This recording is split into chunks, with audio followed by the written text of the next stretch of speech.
And for today, personal tip, ang aking personal bio for today, alam mo ba na merong coding sa Baguio, no? So kung magdadala ka ng sasakyan, may service ka, no, at pupunta kayo ng Baguio, i-consider mo yung coding day mo.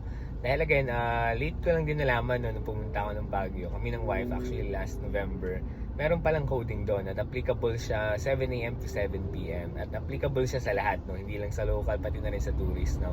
So, if ever man, i-consider mo, no, i-check mo kung ano yung ending nung plate number mo para alam mo kung ano nung araw mas maganda umakyat ng Baguio. Kasi syempre, kung abutan ka ng coding, malaking abala rin naman yun. At ayoko naman mangyari sa yun. Kaya ang payo na to may kinalaman sa part na yan. No? So may coding sa Baguio, kahit sabihin nating holidays pa yan, ang alam ko merong coding. No? So i-check mo na lang sa Google or sa website ng Baguio or something, no, sa local nila, no, kung anong araw, anong number yung coding nila. I mean, anong number scheme nila. Pero technically same lang din naman yan yung dito sa Metro Manila, no.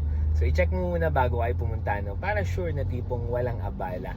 Kasi ang hirap naman kung malaman mo nandun ka na, diba? So baka hindi mo magamit yung sasakyan dala nyo. So medyo maaabala ka. Okay, so yun lamang yung aking ad for today. At kung nagugustuhan mo yung mga content o videos na sinishare ko dito sa aking Facebook, TikTok at YouTube, na huwag makalimutan mag-like and follow, mag-subscribe ka na rin. Yun lamang, salamat!